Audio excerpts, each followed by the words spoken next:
Let's get into the word on today. Today's word is coming from Isaiah chapter 49, verse 15. Isaiah 49, verse 15. This is not a familiar text, but I'm going to do my best to make it plain on today. Isaiah 49, verse 15. Amen. It reads as follows. It says, "Can a woman forget her sucking child, that she should not have compassion on the son of her womb? Yea, they may forget, yet will I not forget thee." Amen. If you're taking notes on today, I am coming from the topic, the love of a mother. The love of a mother. You know, growing up, even today, people, they can say different things to you to irritate you and to get on your first, middle, and your last nerve. They may say things to provoke you and cause you to get into a situation that you almost want to take someone out. One thing that people may say or do to take you to that place is to talk about your mother. You can talk about the shoes on my feet. You can talk about the clothes on my back, the car that I drive, or the house that I live in. But one thing you're not going to do, you're not going to talk about my mother. Oh no, you're not going to talk about my mother, the one who raised me and took care of me and fed me and made sure I had all the things that I need. Oh no, we are not going there today. You are not going to talk about my mother. Yeah, sure. Go ahead and talk about my brother, my sister. You may even talk about my dad, but you are not going to talk about my mother. If it's one thing that's going to provoke someone to anger, is for you to talk about their mother. It's something about mothers that when you talk about someone's mother, it stirs up something within them. It's like a button or a switch. It's clicked when you talk about someone's mother. When you talk about someone's mother, you just hit that button. You hit that nerve. And if you want someone to fight, just bring up something about their mother. Call her all kind of names. Call her everything but a child of God. If you talk about someone's mother, it is sure to provoke a fight. Yeah. You don't want to talk about anyone's mother. We'll roll our sleeves up and we will fight if you talk about our mother.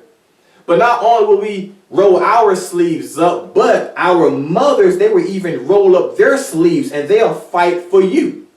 You see, we'll fight for our mothers and we'll roll our sleeves up to fight for them. But a mother who loves their child will even roll her sleeves up and she'll even fight for you. The love of a mother is unmatched. Your mother, Grace Cerner, she will be the first one to taste your first meal that you prepared as a kid. And when she tastes that first meal that you prepared for her, she'll put on her best lion face. She'll taste that meal and she'll put it in her mouth, and it can taste horrible to her. But she'll tell you a little white lie and say, it tastes so good, baby. Your mother, the love of a mother is unmatched. If you fell off your bike trying to learn how to ride, if you had a boo-boo, your mother would kiss your boo-boo. How we love our mothers. If you misbehave in school, your mother will be the first one to school to take you out of the classroom and kindly walk you to the restroom just so you can have a private one-on-one meeting. Yes, how we love our mothers. And if you cut up in public and embarrassed her, she'll be more than happy to give you the right hand of fellowship in aisle number 5. Oh, how we love our mothers. Let's get to the text here on today. Very, very interesting text. The text we read is a passage that symbolizes the amazing compassion that our mothers have for us. And one thing that every person on the face of the earth have is that we all have in common is that we have a mother. She could be living her best life here on this earth as we speak, or she could be in the presence of the Lord. But one thing we all have in common, we all have a mother. And all of this particular text we read today is talking about the amazing mothers we have. Let me put some context around the text. All right, let's put some context around the text. Here in this text, what you have here is Zion, or the people in Zion, the people of Jerusalem. They feel as though God has abandoned them. Okay, the people in Jerusalem, the people of Zion, they felt as though God abandoned them. As a matter of fact, let's look at verse 14. Verse 14, it says, "But Zion said, the Lord hath forsaken me, and my Lord hath forgotten me." The people of Zion felt as though God forgot about them. They felt as though God no longer cared about them.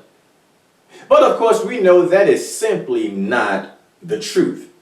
Because God turns around and compares his love for us like a love a mother has for her children. So let's reread verse 14. And let's read the first part of verse 15. All right, let's break it down. All right, verse 14 again. "But Zion said, the Lord hath forsaken me, and my Lord hath forgotten me." Now, the first part of verse 15, it says, "Can a woman forget her sucking child, that she should not have compassion on the son of her womb?" You see, God is letting the people of Zion know that he'll never forget them and that he'll never leave them. If they mess up, he's there. If they go in the wrong direction, he's there. If they fall down, he's there.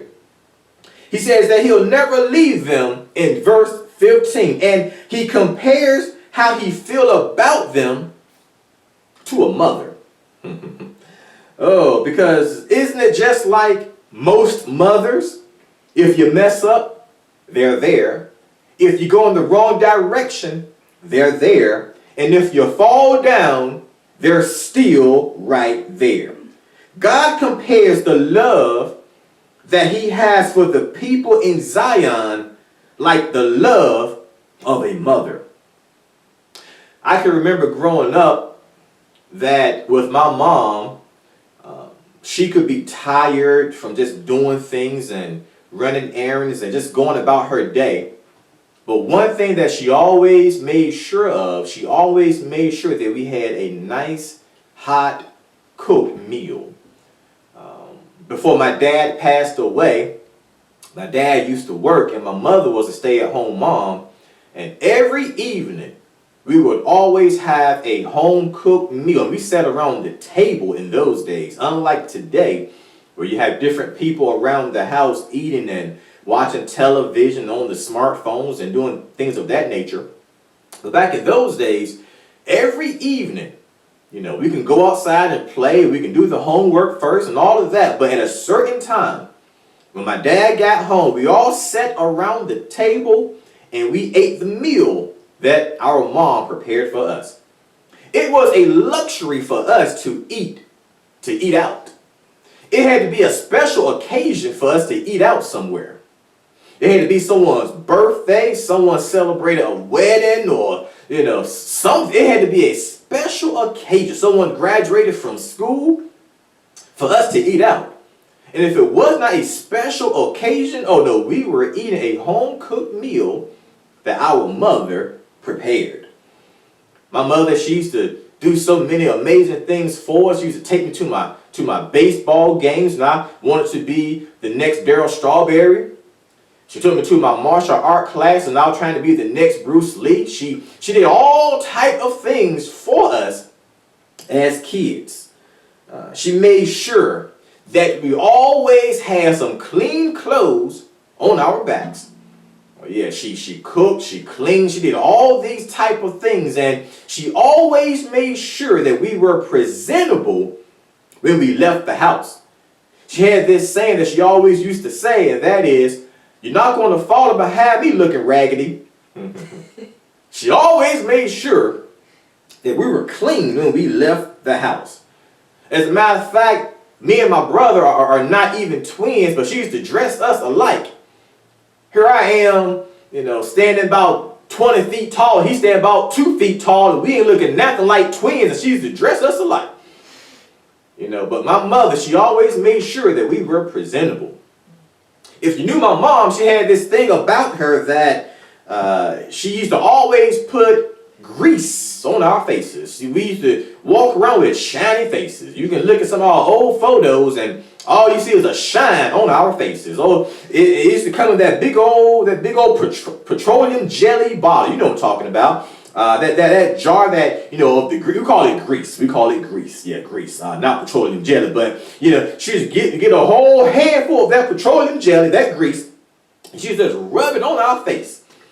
Even when our daughter came into the world, and when we used to take her to spend some time with our mother, we would come pick our daughter up, and next thing you know, she got a shiny face too. Oh, she took care of everyone that came into that home. The love of a mother is unmatched. Which I don't quite understand some of the new school mothers out there. Some of the new school mothers. I don't understand some of the new school type of mothers. You will have some of these new school mothers, not all, but some. These young new school mothers where they try to outshine their kids. Instead of the kids being at the forefront, the mothers, the parent tries to outshine the child. They think it's still their time to shine. They try to rise above and try to get in the spotlight of the child. I don't quite understand that, because back in our days, the mothers made sure that they took care of us, and they made sure that everything was done, that the kids was well taken care of. We didn't always have everything that we wanted necessarily, but she made sure that we had everything that we needed. I can never recall a time, Grace Center, where we even went to bed hungry. Never was there a time when we went to bed hungry. She always made sure that we had what we needed. Mothers, they even love their child or their children so much.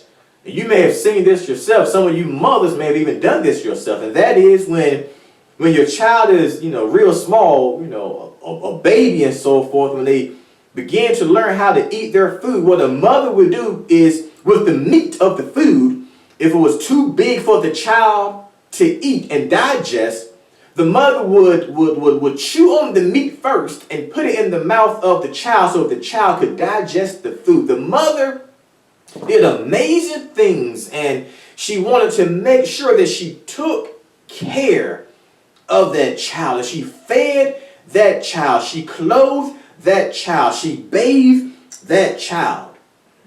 The love of a mother is unmatched. Here in the text, Zion, the people in Jerusalem, felt as though God abandoned them. But God tells Zion that he'll never leave them. And Grace Center, a mother will stick with you through thick and thin. When others leave you, your mother is right there. You could be in a courtroom fighting for your life. And where will you find your mother? Oh, she'll be in that courtroom with you. You could be in a hospital, on a sick bed. Where will you find your mother? Oh, she'll be in that hospital with you. That's the love of a mother. Now, I would be remiss if I did not talk about the other side of the coin here, as far as when we talk about mothers. Because for some, Mother's Day is not a joyous occasion. For some, they may get sad on this day. Because mothers, they represent so much. And for some people, on Mother's Day, it's not a happy event for some. They may be sad on this day because, for one, their mother may not even be here anymore. And I can certainly relate to that as well, as my mother is not with us anymore. But if I can encourage you on today and just encourage your hearts and lift you up today, if you're sad because you're missing your mother, just remember the good times you had when she was here.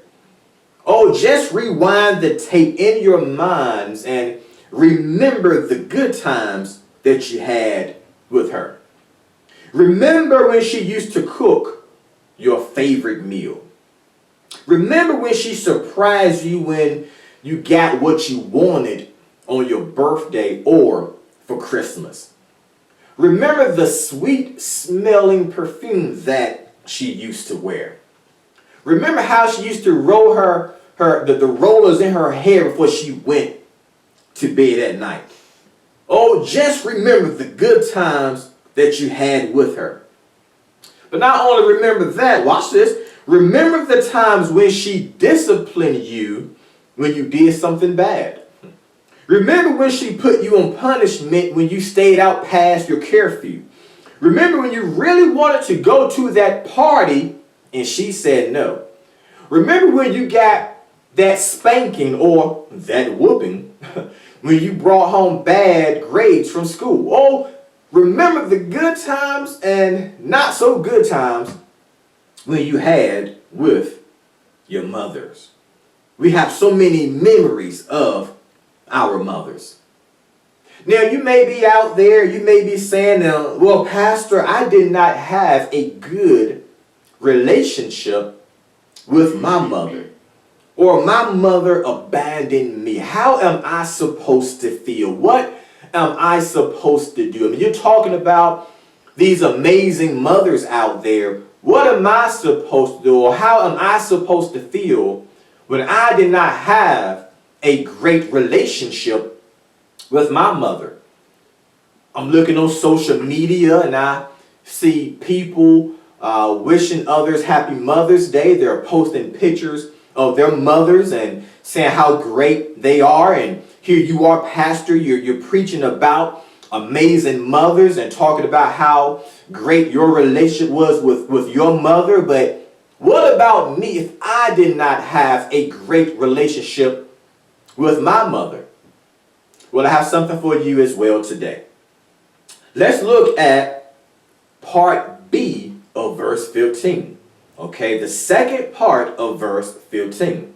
All right, let's read verse 15, but let's focus on part B of that verse. Watch this, verse 15. It says, can a woman forget her sucking child, that she should not have compassion on the son of her womb?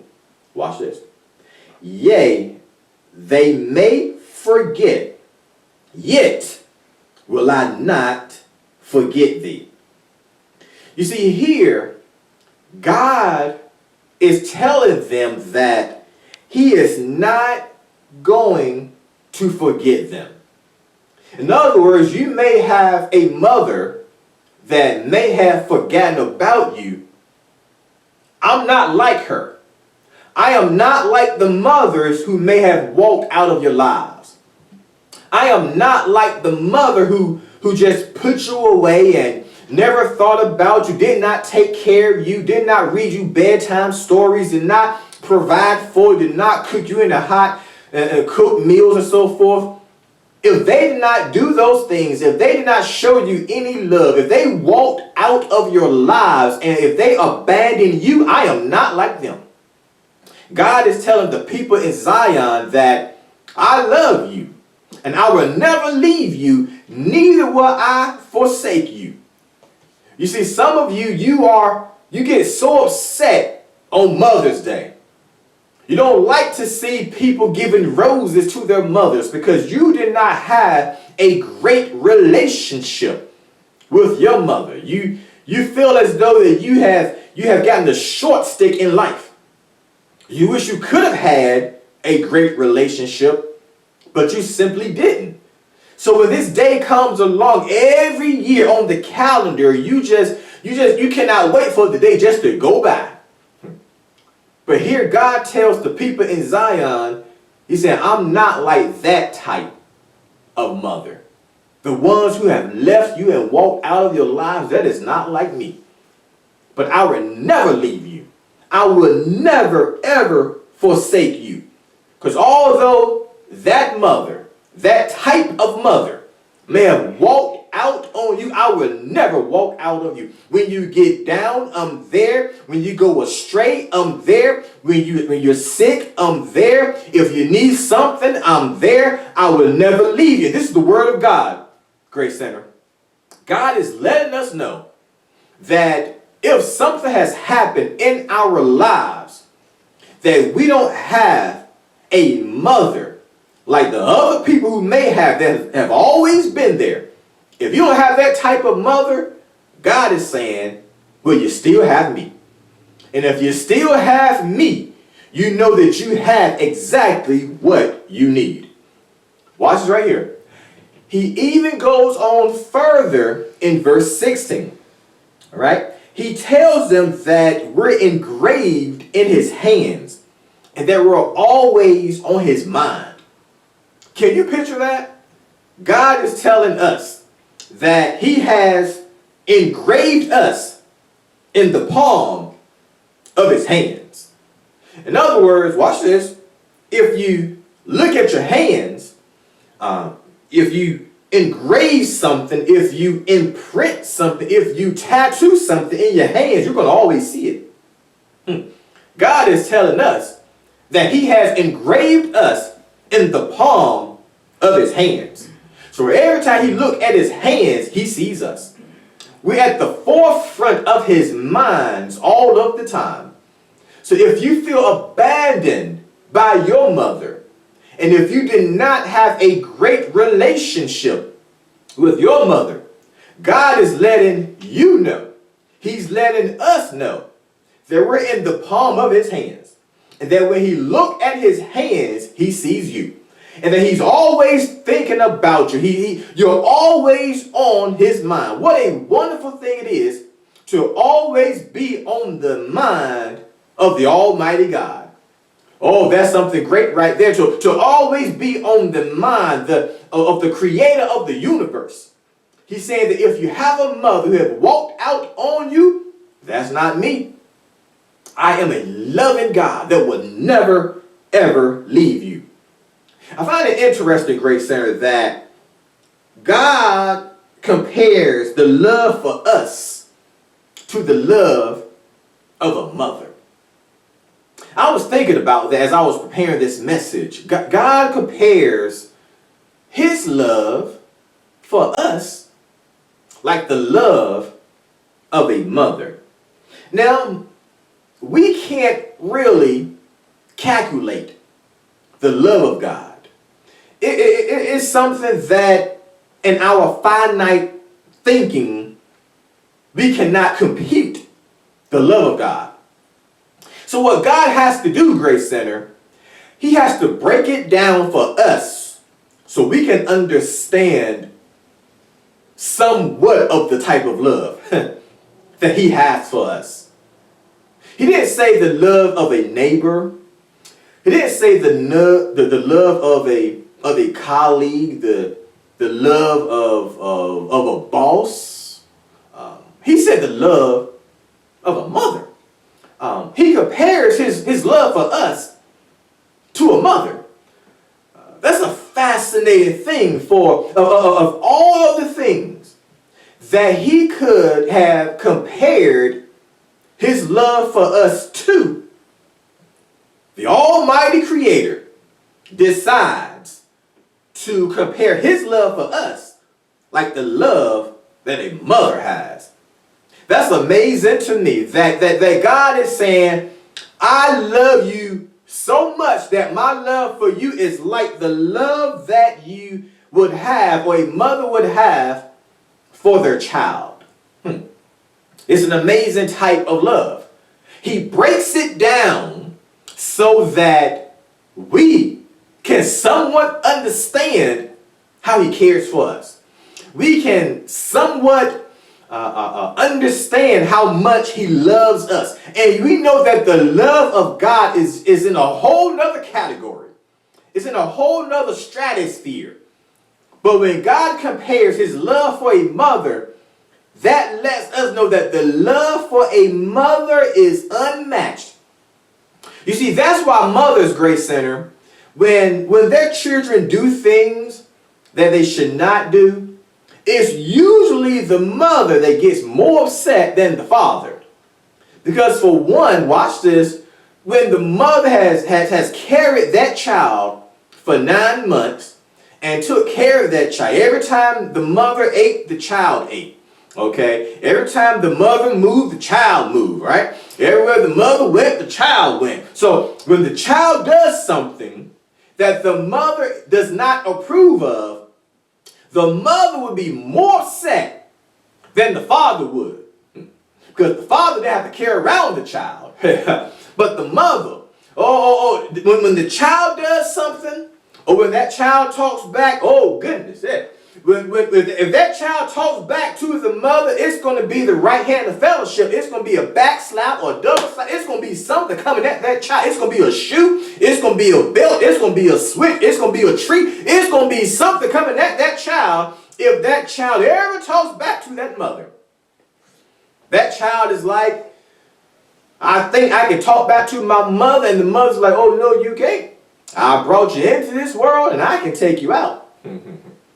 Because when the mother has taken care of that child and birthed that child, there's a special relationship there. A special relationship. That's why we see, like we watch, sporting events and things of that nature. When, they may interview an athlete, they'll say, hi, Mom. Very rarely they say, hi, Dad. There's a special relationship that a mother has with a child. It's something that, it's a relationship that is formed first in the womb of that mother to that child. It's just a different relationship. And it's nothing against fathers. I'm a father myself, but it's a different relationship between mothers and their children. The love of a mother is unmatched. The love that a mother has for a child is in a whole nother category. When Jesus was on the cross, Jesus loved his mother so much that he looked down at John and told John, he said, John, behold your mother. He looked at his mother and said, behold your son. When Jesus was dying on the cross, Jesus, the Son of God, God himself in the flesh, he even wanted someone to take care of his earthly mother when he was gone. And he wanted his mother to also have someone there for her when he was gone. That's what we do for our mothers as well. We want to make sure that our mothers are taken care of. Here you have Jesus on the cross and told John, he said, John, behold your mother. Mother, behold your son. Jesus taking care of his mother even as he was dying on the cross. He was showing his love for his mother as he was dying on that cross. The love for a mother is unmatched. I'm closing now. I'm encouraging you on today that if you love your mother, show her love on today. If she is still here, show her love on today. Love on your mothers if she's still here. Do something great for your mother if she's still here today. Doesn't have to be a gift, doesn't have to be anything like that. Just by giving her a big old hug and a kiss. Let her know, like, Mom, I love you. If you can't do that, she's long distance or for COVID restrictions and all of that, just give her a phone call and say, Mother, I love you. Or, Mama, I love you. Thank you for taking care of me. Thank you for all you have done for me. Thank you for providing and cooking my meals and cleaning my clothes and taking care of the house and taking me to all of my baseball, my basketball, my ballet classes, all these different things. Just thank your mother on today. Now, if your mother is not here on today, as I said earlier, remember the good times that you had with her. We have this great thing called a memory that we can use to remember the good times. Maybe pull some pictures out and just reflect and reminisce on the good times you had with your mother. That's what I sometimes do. I just remember the good times that I had with her. I remember all of the spankings and the discipline and all that stuff. And I didn't get many spankings because I was the best child. I was the favorite child. Yes, I say that. My sister's watching. You know it's true. But remember your mothers on today. The good times, the bad times, the times in between. Today is Mother's Day. Don't just let this day go away without thanking your mothers, the amazing, wonderful mothers who are out there today. And if you did not have a great relationship with your mother, just remember what God has told us in this text here on today. God, He tells us, He's saying that mother, that type of mother may have abandoned you. That's not like me. When your mother abandoned you, I was always right there. You probably couldn't see me, but I was there. I protected you, and you probably didn't even know that I did it. I opened up a door, and you probably didn't even give me recognition of it. I watched over you 24/7, 365. You probably didn't know it, but I did it. Because I'm not that type of mother who will ever abandon you. So if you feel as though that your earthly mother has abandoned you, God is letting us know that He will never leave us. He will never forsake us. The love of a mother is simply unmatched.